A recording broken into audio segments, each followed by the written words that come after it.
सबसे पहले स्वागत के पश्चात मैं आग्रह करता हूं हमारे कृषि मंत्री माननीय श्री ऐंदल सिंह कंसाना जी से कि वो आए और आज के एक चौपाल कृषि प्राकृतिक खेती के नाम पर हम सभी यहाँ किसान भाइयों को अपना उद्बोधन प्रदान करें। माननीय श्री कृषि मंत्री जी।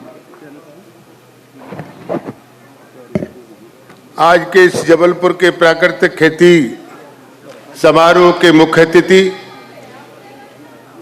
परमादरणीय हमारे गुजरात के गवर्नर साहब, मध्य प्रदेश के लोकप्रिय मुख्यमंत्री आदरणीय डॉक्टर मोहन यादव जी, हमारे पीडब्ल्यूडी मंत्री आदरणीय राकेश सिंह जी, हमारे आदरणीय अजय बिश्नोई जी, हमारे सभी आदरणीय विधायक और हमारा समस्त भरा पूरा मंच और मेरे सभी आदरणीय बुजुर्गों, नौजवान साथी भाइयों, मासूम बच्चों, माता एवं बहनों, भाइयों, आज मुझे कुछ कहने की ज्यादा आवश्यकता नहीं है। आज हमारा जो पूरा दरबार सामने हमारे किसान भाई बैठे हैं, आदरणीय हमारे गवर्नर साहब को सुनने के लिए बैठे हैं। आज वो हमारे मध्य प्रदेश के जबलपुर में आए। मैं मध्य प्रदेश की जनता की ओर से और किसानों की ओर से उनका हार्दिक अभिनंदन करता हूं, स्वागत करता हूं। बहुत बहुत धन्यवाद। बहुत बहुत धन्यवाद माननीय कृषि मंत्री जी। अब मैं जिनको आमंत्रित करने जा रहा हूं, जिनके आह्वान पर ये एक चौपाल प्राकृतिक खेती के नाम हमारे लोक निर्माण मंत्री माननीय राकेश सिंह जी आए और हम सबके बीच में आज के कार्यक्रम की रूपरेखा और प्रस्तावों के सहित अपनी बात रखेंगे। माननीय राकेश सिंह जी।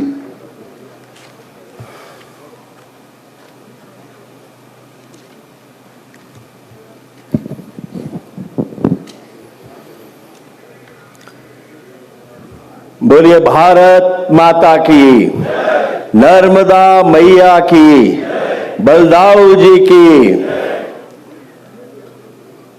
आज के इस कार्यक्रम में विशेष रूप से हम सबके बीच में पधारे एक ऐसा व्यक्तित्व जो पहले हिमाचल और बाद में गुजरात के राज्यपाल के रूप में न केवल कर्मठता से अपनी राजकीय जिम्मेदारियों का निर्वहन कर रहे हैं, बल्कि उसके साथ साथ पूरे देश में प्राकृतिक खेती के लिए एक अलख जगा रहे हैं। एक ऐसा नाम जिनको सुनते ही देश में सभी के मन में श्रद्धा का भाव पैदा होता है, ऐसे गुजरात के राज्यपाल आदरणीय आचार्य देवव्रत जी हमारे बीच में। जरा तालियों की गड़गड़ाहट के साथ हम सभी उनका स्वागत और सम्मान करें। मंच पे विराजमान हम सबके नेता, मध्य प्रदेश के लोकप्रिय और यशस्वी ऐसे मुख्यमंत्री जो स्वयं किसान हैं, किसानों की पीड़ा को समझते हैं, सम्मानीय मोहन यादव जी। जरा जोरदार तालियां आपने जल्दी बजा दी। मंच पर उपस्थित हमारे सम्मानीय मध्य प्रदेश के कृषि मंत्री जो पूरी कर्मठता के साथ प्रदेश के किसानों की चिंता कर रहे हैं, सम्मानीय ऐदल सिंह जी के लिए भी तालियों के साथ में हम स्वागत करें। मंच पे विराजमान हमारे जबलपुर के महापौर आदरणीय जगत बहादुर अन्नू जी, मंचासीन हमारी सांसद आदरणीय बहन सुमित्रा जी, मंच पे विराजमान हमारे लोकप्रिय सांसद सम्मानीय आशीष जी, मंचासीन हमारे वरिष्ठ विधायक सम्मानीय अजय बिश्नोई जी, सम्मानीय अशोक रोहाणी जी, सम्मानीय अभिलाष जी, सम्मानीय संतोष जी, सम्मानीय नीरज जी, जिला पंचायत की अध्यक्ष बहन आशा जी, मंच पे विराजमान हमारे अध्यक्ष द्वय भाई रत्नेश जी, भाई राजकुमार जी और नगर निगम के अध्यक्ष भाई रिंकू जी, मंच पे विराजमान अधिकारीगण और मेरे सामने बैठे हुए हमारे इस क्षेत्र के सभी अन्नदाता किसान भाइयों, दोनों हाथ जोड़कर मैं आपको प्रणाम और नमन करता हूं। बहुत अधिक देर से मैं जानता हूं आप सभी यहां पर विराजमान हैं। माननीय मुख्यमंत्री जी को चूंकि आज मीसाबंदियों के कार्यक्रम में भोपाल में रहना था, उसके बाद वे समय पर निकल गए, लेकिन मौसम खराब होने के कारण काफी देर तक एयरपोर्ट पर हवाई जहाज चक्कर लगाता रहा और ऐसा लग रहा था कि वे लैंड कर पाएंगे कि नहीं, लेकिन हमारे संवेदनशील मुख्यमंत्री जी ने कहा कि विमान वापस तो नहीं जाएगा, जितने चक्कर लगाना है लगाओ, लेकिन उतरेंगे हम जबलपुर में ही। मुझे कहते हुए खुशी है कि आज का ये जो कार्यक्रम है केवल ये कृषि का कार्यक्रम भर नहीं है, बल्कि हमारी पवित्र मां धरती और किसान भाइयों के बीच में हमारे बुजुर्गों के दिए गए ज्ञान का वो तादाद में है जिसे प्रवाहित हमारे ऋषि मुनियों ने हजारों साल पहले ही किया था। मेरे आज के इस कार्यक्रम की नींव उस समय रखी गई जब मैं गुजरात प्रवास पर गया था।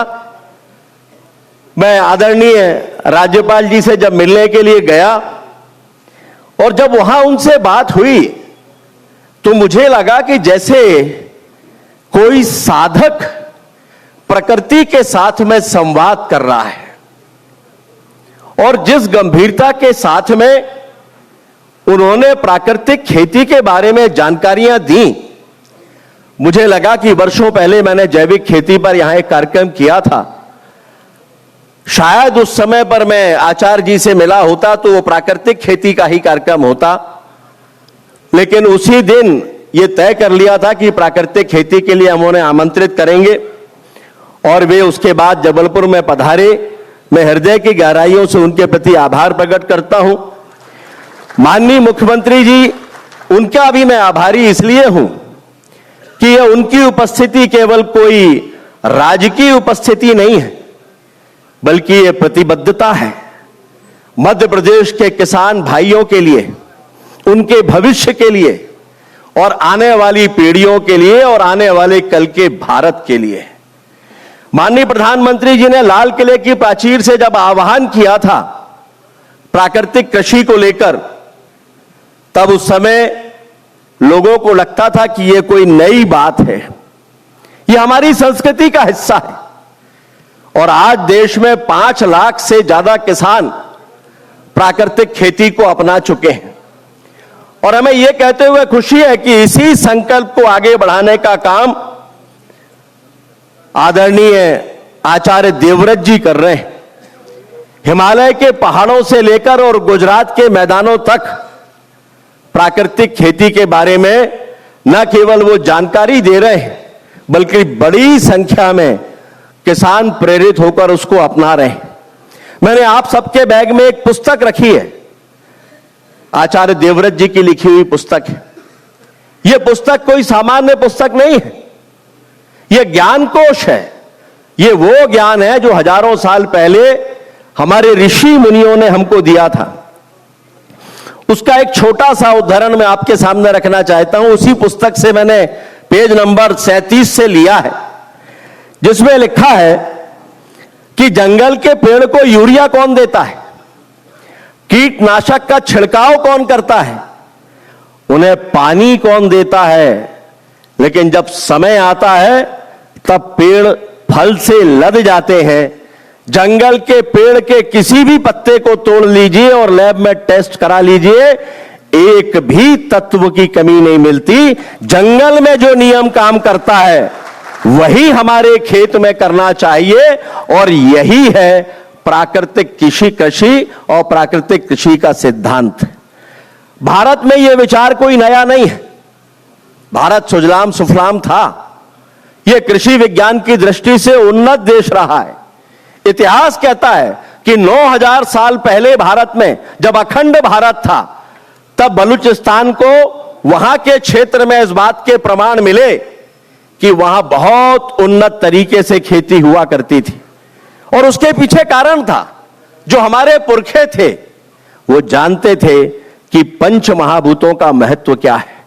पृथ्वी, जल, आकाश, वायु, अग्नि, ये पंच महाभूत ये प्रकृति के साथ तालमेल करके मानव के जीवन को किस तरह से प्रभावित करते हैं और कैसे ये कृषि का आधार बन सकते हैं। और इसीलिए इसी के आधार पर कृषि विज्ञान की रचना हुई थी। हमारे हजारों साल पहले ऋषि पाराशर हुए, उन्होंने लिखा कृषि पाराशर जैसा ग्रंथ। ऋषि सूरपाल हुए, उन्होंने लिखा वृक्षायुर्वेद। वराहमिहिर हुए, उन्होंने लिखा बृहत संहिता। आज विज्ञान जिस क्लाइमेट स्मार्ट एग्रीकल्चर की बात कर रहा है, महर्षि पाराशर हजारों वर्ष पूर्व ऋतु चक्र पर आधारित खेती की नींव रख चुके हैं। और उनका बड़ा स्पष्ट मानना था कि अगर हम मौसम का आकलन करें और वर्षा का आकलन करें, पूरे 2-3 दिन की वर्षा नहीं, पूरे वर्ष भर की वर्षा का आकलन अगर हम करें तो खेती बहुत बेहतर तरीके से हम कर सकते हैं। और उसके लिए पूरा वर्ष भर इंतजार करने की जरूरत नहीं।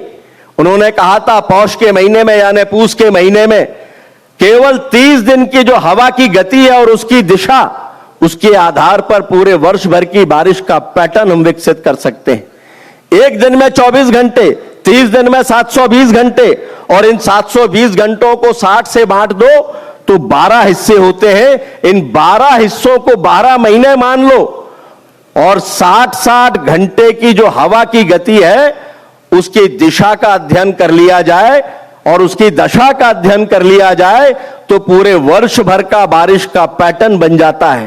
यानी पहले 60 घंटे जो 2.5 दिन के बराबर होते हैं, इसमें अगर हवा पश्चिम और उत्तर की दिशा में बह रही है तो उस साल के वर्षा काल के संबंधित महीने में पहले दिन ही बारिश होगी।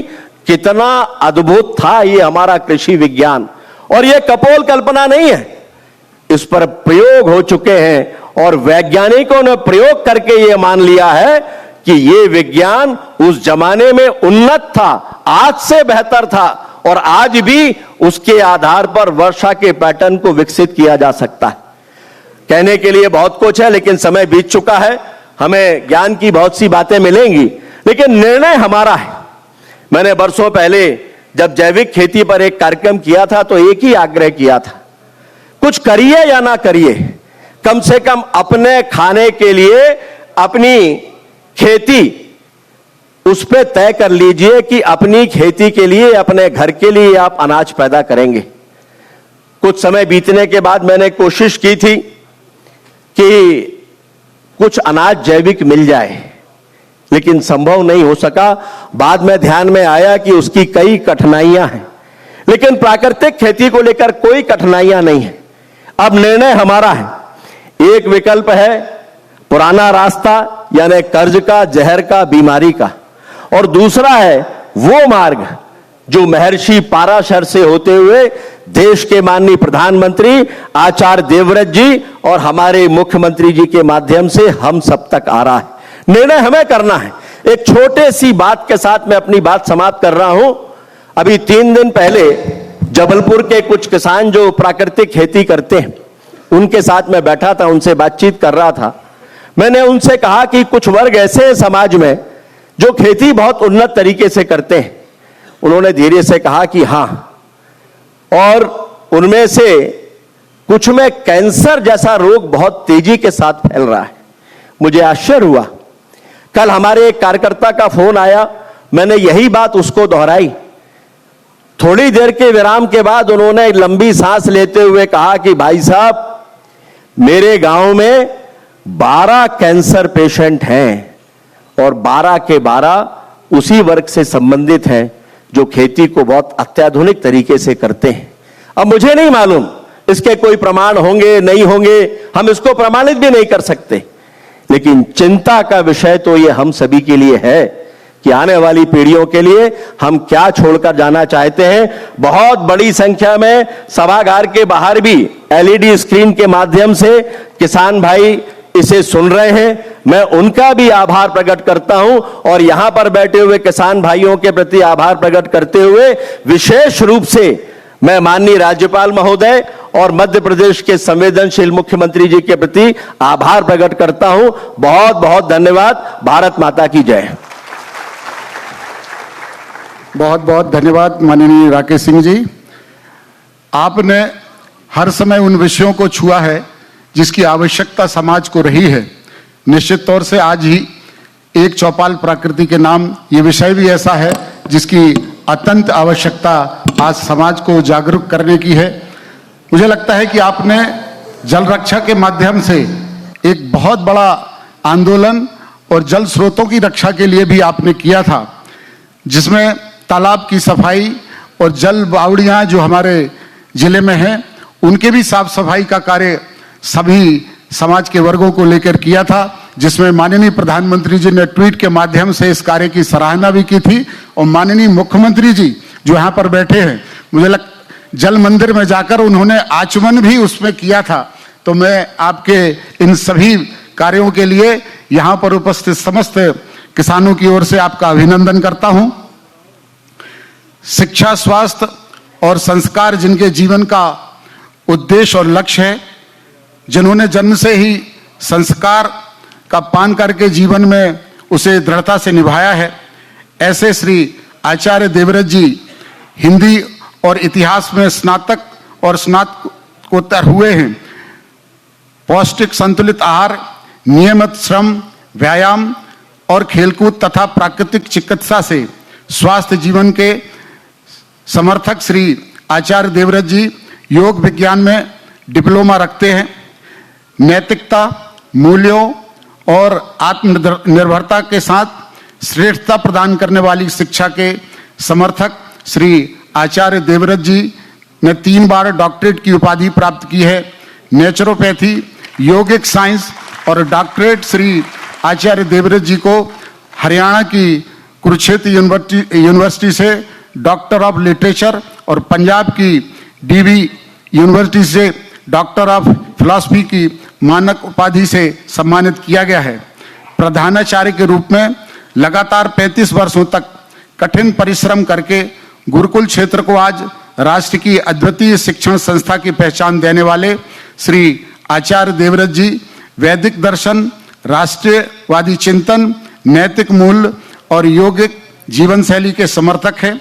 स्वच्छता, पर्यावरण, कन्या शिक्षा, महिला सशक्तिकरण के लिए वे हमेशा सक्रिय रूप से प्रयासरत रहे हैं। पंचभूतों को शुद्ध करने में हम सक्षम प्राकृतिक खेती पद्धति के प्रवर्तक श्री आचार्य देवव्रत जी पिछले 10 वर्षों से हरियाणा कुरुक्षेत्र में अपनी 180 एकड़ भूमि में प्राकृतिक खेती कर रहे हैं।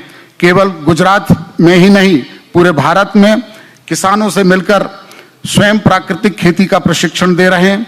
उनके भागीरथी प्रयासों से हिमाचल प्रदेश में 90% ग्राम पंचायतों में और गुजरात के लगभग 10 लाख किसानों को प्राकृतिक खेती के लिए प्रेरित किया है।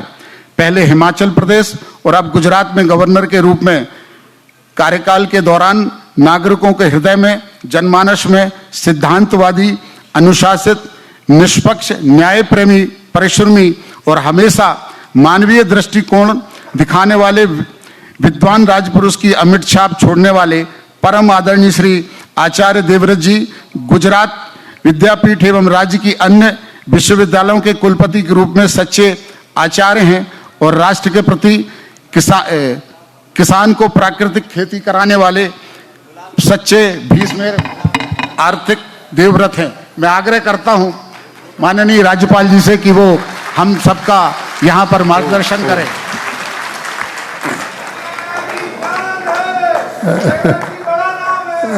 धन्यवाद।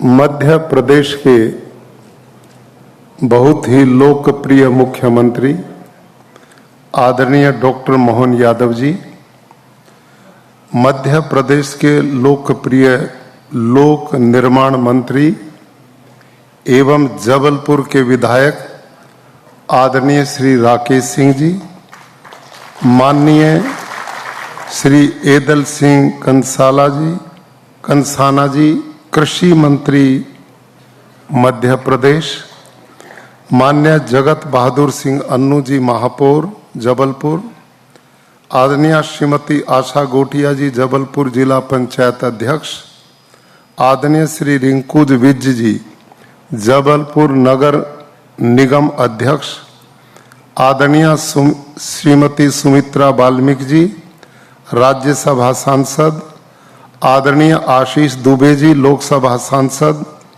आदरणीय श्री अजय बिश्नोई जी, विधायक पाटन, आदरणीय श्री अशोक रोहाणी जी, विधायक जबलपुर कैंट, मान्य श्री अभिलाष पांडे जी, विधायक जबलपुर, आदरणीय श्री नीरज सिंह, विधायक जबलपुर, मान्य संतोष बरकड़े जी, विधायक सिरोहा, आदरणीय रत्नेश सोनकर जी, भाजपा जिलाध्यक्ष, आदरणीय श्री राजकुमार पटेल जी, भाजपा ग्रामीण जिला अध्यक्ष, यहाँ पर उपस्थित अन्य सभी विशिष्ट महानुभाव और हार्दिक स्नेह के पात्र मेरे किसान भाई और बहनों,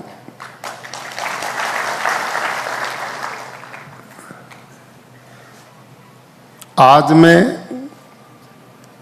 प्रदेश के माननीय मुख्यमंत्री जी का विशेष रूप से आभार प्रकट करता हूं।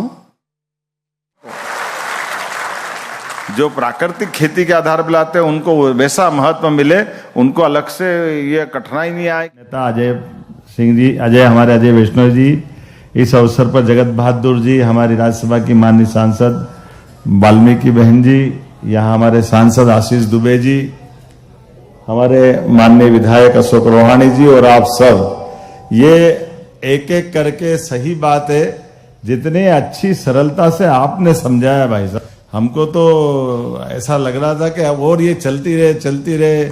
हमारे लिए तो नर्मदा जी के भेड़ा घाट में डुबकियां लग रही थी, ऐसा लग रहा आनंद के साथ। क्या वो कभी कभी वो नाव में आप क्या कहानी सुनाता, ये बंदर कूदनी है, फलाना है, ठिकाना है, ये है वो है, सुनते रहो उसको बढ़िया ढंग से।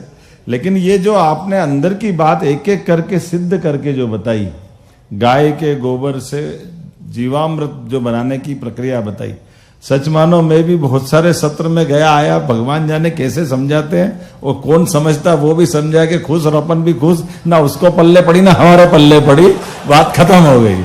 क्या मालूम क्या होता। ये जो दुनिया है ये ऐसे ही चलती जाती है, पल्ले ही नहीं पड़ती आखिर। अब ये सही तो बात है, वो जैविक खेती हमारा जाने कितना विभाग के पैसे लगते रहते हैं। अब मैं बड़ा मुश्किल में पड़ जाऊंगा, मंत्रालय तो सब चलाना है, सरकार भी चलाना है, आप अंदर की बात अलग बता रहे हो, ये अलग संकट है। और ऐसा बता रहा हो कि दिल खोल के ही बता रहा हो कि मुख्यमंत्री भी कह रहा हाँ जो बता रही, ये समझने वाली बात है। लेकिन ये सही है कि जो सरलता से समझ में आ जाए, ये बिल्कुल। अब मैं आपकी बात को दूसरे ढंग से बताता हूं। ये जितने लोग सामने हम बात कर रहे हैं, मैं भी उसमें शामिल हूं। मैंने खुद ने भी खेती की है, तो मान के चलो माननीय महामहिम जी, हम में से किसी को ना यूरिया की थी, ना डीएपी की, ना कोई आदत ही नहीं थी। जबरदस्ती बुला के पकड़ के ला के ये डालना चाहिए तो ये हो जाएगा, ना ये हो जाएगा, पता नहीं क्या क्या हो जाएगा। ये जो चलाने वाले लोग थे, ये पश्चिम आधारित सोच के जो भी लोग थे, दुर्भाग्य से, जैसे हम सब जानते हैं कि हमको सबको मालूम है, आज डॉक्टर के पास जाओ तो वो कहता अरे जल गया, पानी डालने था, बहुत अच्छा हो गया। अरे सर पहले डालते तो अरे कहाँ पानी डाल दिया तुमने, सब घाव बिगाड़ दिया, पहले बरनाल लगाओ, ये लगाओ, वो लगाओ, नहीं घाव बड़ा हो जाए, जब तक उनको मजा ही नहीं आता था। और आज के पहले पानी डालो, ये जो समय के साथ समझ में आ रही, सच में जैसे नमस्कार का महत्व कोविड के बाद ही समझ में आया। जोरदार अभिनंदन करो हमारे लिए, आज ये उसी प्रकार का समय। भारतीय जो ज्ञान, भारतीय जो विधाएं, भारतीय गौमाताओं का महत्व, मैं केवल इतना ही बताना चाहूंगा माननीय आचार्य जी, कि हमने अपने गौमाता के जो एक तरह से मध्य प्रदेश के लिए अभियान चलाया, और ये जैविक खेती के लिए भी कृषि मंत्री जी आप बैठे हैं, निश्चित रूप से ये जो गोपालन के लिए हमने प्रति गौशाला 20 की जगह 40 रुपए किया है, और गोपालन को बढ़ावा दे रहे हैं। हमने कहा कि जो दूध उत्पादन हमारा 9% देश में कंट्रीब्यूशन है, इसको 20% तक ले जाएंगे, और दूध उत्पादन से भी आय होती है। ऐसा नहीं कि दूध उत्पादन से आय नहीं होती है। एक जाने अनजाने पाप हो गया था पुराने समय में, हमारी सरकार में नहीं हुआ, पहले से ही हुआ। उसमें जो भैंस का दूध खरीदने के मजबूर करना है, गाय का दूध अवॉइड करना। तो तरीका क्या लगाया? तरीका ऐसा लगाया कि वो इसके फेट के आधार पे खरीदेंगे। अब वो कोई भी गाय, साहिवाल हो, गिर हो, थारपारकर हो, देसी या कोई सी गाय हो, उसमें वो फेट आता ही नहीं, वो भैंस के ही देते थे। वो खरीदने के लिए तो भैंस का वो फेट वाला दूध का पैमाना, और जितने दूध वाले बेचते सब गाय का दूध पानी मिला और गाय का दूध बेचने का काम चलाते थे। ये मतलब ये जो षड्यंत्र हुए काल के प्रवाह में, इन षड्यंत्रों के आधार पर ही अपनी बहुत सारी व्यवस्था बिगड़ी। ये उसी षड्यंत्र का हिस्सा था जिसके माध्यम से रासायनिक केमिकल खादों को बढ़ावा देना, खेती को मजबूर कर देना, हमारी गोवंश को अवॉइड करवाना। लेकिन मैं मान के चलता हूं, हमने माननीय प्रधानमंत्री जी के नेतृत्व में और आप जैसे स्वनाम धन्य ऐसे विद्वानों के सानिध्य में संकल्प ले रहे हैं। मैं यहीं से घोषणा करता हूं, हमारे बीच चदल सिंह कंसाना जी है, प्राकृतिक खेती के लिए प्रोत्साहन की योजना बनाई है, निश्चित रूप से हम सरकार से अनाउंस करेंगे। मैंने आपको आग्रहपूर्वक इसीलिए बुलवाया था कि चदल सिंह कंसाना जी मूल तक खुद किसान आदमी है और खेतीबाड़ी और इस सब चीजों बहुत अच्छे से उनके रुचि से करते हैं। और मैं मान के चलता हूं, जब ये पूरे समय जब भी कोई बैठेगा, विद्वान भी बैठे, लेकिन ऐसी सभा में अगर कृषि मंत्री भी बैठते तो वो अपनी चीजों को समझाने समझने के लिए, और आप जैसे विद्वान के आने के बाद जब आपने प्रैक्टिकल करके दोनों चीज बताई कि आपकी स्वयं की खेती भी केमिकल की थी और आपने जो लाभ लिया और जिस ढंग से ये एक अभियान चला है, निश्चित रूप से मध्य प्रदेश में तो बहुत अच्छी संभावना है। क्योंकि बड़े पैमाने पे भी प्राकृतिक खेती पूरे देश में कहीं की जाती तो सबसे ज्यादा संख्या में हमारे मध्य प्रदेश में प्राकृतिक खेती होती है। ये आंकड़ा अपने पास है। मैं मान के चलता हूं, आने वाले समय में हमारी मंडियों में भी 2 तरह के उपार्जन की व्यवस्था बनाएंगे और विक्रय की व्यवस्था भी करेंगे, ताकि हमारे किसानों को जो प्राकृतिक खेती के आधार पर लाते हैं उनको वैसा महत्व मिले, उनको अलग से ये कठिनाई नहीं आए कि वो गेहूं में गेहूं एक जैसे ही गेहूं, अब वो तो क्या करे उसमें 6000 में 2400-2600 तो उनको अपने जो मूल महत्व है उस तरह से वो जाना जाए। इस सारे प्रबंधन को करने के लिए आपके मौजूदगी में हम आपको आश्वस्त भी करते हैं और ये अपने आप के लिए भी अच्छा रहेगा। आज तो मैं ज्यादा भाषण नहीं दूंगा, पूरे मंच और आप सबको बधाई, बहुत बहुत धन्यवाद। बहुत बहुत धन्यवाद माननीय मुख्यमंत्री जी। सभी के लिए एक और बात, मैं इस अवसर पर माननीय आचार्य जी से निवेदन करूंगा, यदि हम में से कोई प्रशिक्षण लेना चाहे तो उन्होंने इस बात के लिए अनुमति दी है कि 2 दिन के लिए उनके खेत पे यानी कुरुक्षेत्र में जाकर प्रशिक्षण भी मिल सकता है।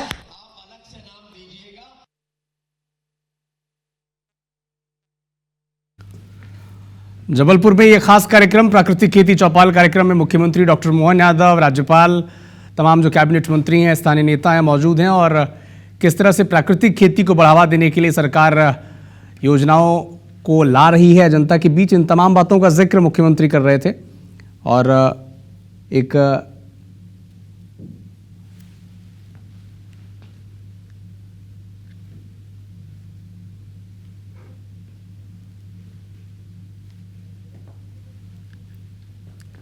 प्राकृतिक खेती कार्यक्रम में मुख्यमंत्री पहुंचे हैं और जो पूरी कोशिश है सरकार की कि कैसे एक बार फिर से मध्य प्रदेश में एक बड़ा वर्ग है जो कृषि पर डिपेंडेंट है और प्राकृतिक खेती को फिर से कैसे पटल पर लाया जाए, चूंकि प्रकृति से जुड़ी ये मुहिम है। और बेहतर इंसाइट्स के लिए हमारे साथ विजेंद्र पांडे हमारे सहयोगी जुड़ चुके हैं। विजेंद्र, कैसा था कार्यक्रम? मुख्यमंत्री ने तमाम बातों का जिक्र किया, योजनाओं का भी जिक्र किया। इससे पहले जब राकेश सिंह संबोधित कर रहे थे तब भी उन्होंने अपने निजी प्रयास का जिक्र किया। कैसा था ओवरऑल कार्यक्रम? बिल्कुल बताना चाहूंगा कि जिस तरह से रासायनिक खेती के दुष्प्रभावों की चर्चा पूरे देश में है और दुष्प्रभाव ये दिख भी रहे, लिहाजा प्राकृतिक खेती देश में बढ़ाने की दिशा में केंद्र सरकार ने भी, आपको याद होगा कि एक हाल ही में एक मिशन लागू किया है जिसके तहत प्राकृतिक खेती को बढ़ावा दिया जाना है। और इधर मध्य प्रदेश में भी प्राकृतिक खेती को बढ़ाने के लिए ही इस चौपाल का आयोजन जबलपुर में किया गया और इसमें गुजरात के राज्यपाल आचार्य देवव्रत यहाँ पर पहुंचे और उन्होंने बताया उदाहरण के जरिए, चूंकि वो खुद भी 180 एकड़ में खेती करते हैं और प्राकृतिक खेती करते हैं, तो उन्होंने अनुभव यहाँ पर बताए और इस बात को कहा कि प्राकृतिक खेती के जरिए जो है वो रासायनिक खेती या उससे अधिक भी उत्पादन लिया जा सकता है। लेकिन देश में जैविक खेती के नाम पर जरूर कुछ गड़बड़ियां हुई हैं, क्योंकि जैविक खेती किसान अपना नहीं पाते, उत्पादन कम होता है, उनको बाजार नहीं मिलता है। लेकिन इस चौपाल के जरिए एक्सपर्ट्स ने बताने की कोशिश की कि प्राकृतिक खेती को अपनाकर उत्पादन भी अच्छा लिया जा सकता है और साथ ही साथ रासायनिक खेती के दुष्प्रभावों से और मानव स्वास्थ्य को भी बचाया जा सकता है। एक लंबे उद्बोधन के बाद राज्यपाल के मध्य प्रदेश के मुख्यमंत्री डॉक्टर मोहन यादव ने भी यहाँ पर बड़े ऐलान किए। उन्होंने कहा कि मध्य प्रदेश में भी हर मंडियों में ये व्यवस्था की जाएगी जहाँ पर आम फसलों के साथ साथ जो प्राकृतिक खेती के उत्पाद हैं उनके उपार्जन और विक्रय की अलग से व्यवस्था होगी और उनके दाम में भी अंतर हो सकता है। और साथ ही साथ चूंकि गौवंश आधारित ही प्राकृतिक खेती होती है, लिहाजा गौवंश के पालन को प्रोत्साहित करने के लिए मध्य प्रदेश सरकार जो है जिस तरह से काम कर रही है उसकी भी जानकारी मुख्यमंत्री की ओर से दी गई। और कुल मिलाकर मुख्यमंत्री ने एक और यहाँ बड़ा ऐलान करते हुए ये कहा कि मध्य प्रदेश में कृषि विभाग एक योजना तैयार करेगा जिसे जल्दी वो स्वीकृति देंगे, जिसके जरिए मध्य प्रदेश में प्राकृतिक खेती को ज्यादा से ज्यादा बढ़ाया जा सके, ज्यादा से ज्यादा किसानों को उससे जोड़ा जा सके और ऐसे किसानों को अनुदान की राशि भी दी जा सकती है। तो एक महत्वपूर्ण कार्यक्रम प्राकृतिक खेती की दिशा में यहाँ आज संस्कारधानी जबलपुर में हुआ, जिसमें गुजरात के राज्यपाल के अलावा मध्य प्रदेश के मुख्यमंत्री डॉक्टर मोहन यादव शामिल हुए और मुख्यमंत्री ने 2 बड़े ऐलान किए, जिसमें पहली बात तो ये कही कि मध्य प्रदेश में प्राकृतिक खेती को बढ़ावा देने के लिए सरकार योजना लागू करेगी और दूसरी बड़ी बात कि प्राकृतिक खेती के जो उत्पाद है वो किसानों से उपार्जित करने के लिए, खरीदने के लिए भी मंडियों में विशेष व्यवस्था की जाएगी। ठीक है, शुक्रिया विजेंद्र तमाम जानकारी के लिए।